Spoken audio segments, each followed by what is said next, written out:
নমস্কার বন্ধুরা, welcome to Snigdha's kitchen. আজ আমি আপনাদের তৈরি করে দেখাবো আমার স্টাইলের তৈরি করা চা। তা চলুন দেখা যাক। এর জন্যে প্রথমেই একটা প্যান নিয়ে নিয়েছি, এর মধ্যে আমি 1.5 গ্লাস জল দেব। তাই 1.5 গ্লাস জল পুরো দিতে হবে। তা 1.5 গ্লাস জল নিয়ে নিলাম। এবার এর মধ্যে দেব আমি গোলাপের পাপড়ি দিচ্ছি। এখানে একটা ছোট্ট গোলাপের অনেকগুলো পাপড়ি হয়েছে, সেই সব পাপড়িগুলো দিয়েছি, তবে একদম শুকনো পাপড়ি গোলাপের।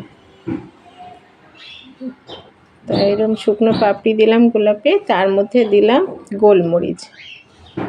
দেখুন এখানে 9টা মতো গোলমরিচ দিলাম। আর এখানে দিচ্ছি লবঙ্গ, এখানে 7টা লবঙ্গ দিচ্ছি। গোলাপের পাপড়ি, গোলমরিচ, লবঙ্গ, আর আপনারা যদি মনে করেন এর মধ্যে আদা দিতে পারেন। আর মৌরি দিলাম আমি, আদাও দিলে খুব ভালো হয় এর সঙ্গে, আপনারা মনে করলে এর মধ্যে আদাও একটু দিয়ে দিতে পারেন। আর এগুলো সব এবার একসঙ্গে আমি 10 মিনিট মতো ভিজিয়ে রাখবো। 10 মিনিট ভেজানোর পরে আমি এটা গরমে বসাবো উনুনে। তা দেখুন উনুনে বসানোর পরে এটা ফুটছে, দেখুন ফুল ফ্লেমে দিয়ে আমি ফুটিয়ে নেব। এবার যখন ফুটে যাবে, এবার ফ্লেমটাকে একদম কমিয়ে আরও 10 মিনিট রেখে দিতে হবে। তাহলে এর থেকে সুন্দর একটা কালারও বেরোবে, আর সব মশলাগুলোর একটা সুন্দর গন্ধও বেরোবে, রসটাও বেরিয়ে যাবে জলে। ওই জন্য ফোটানোর পরে আরও 10 মিনিট একদম গ্যাসের ফ্লেমটা কমিয়ে ঢাকনা দিয়ে রেখে দিতে হবে।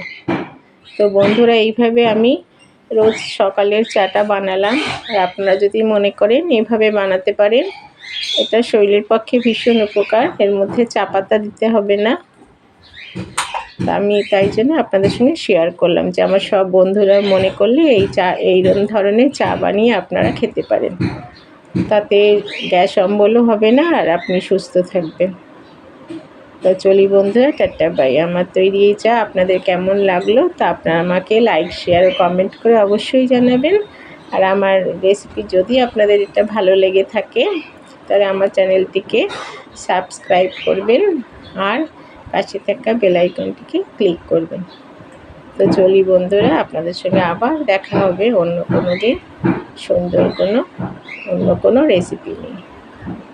তা দেখুন এইভাবে আমি অনেকটা নিয়ে যাই, একটা কফি মগেই নিয়েছি, যতটা নেওয়া যায়। এরম বেশি করে সকালবেলা সন্ধ্যাবেলা খেয়ে নেবেন, দেখবেন আপনাদের শরীরটা একদম সুস্থ থাকবে, কোনো কিছুর অসুবিধা হবে না।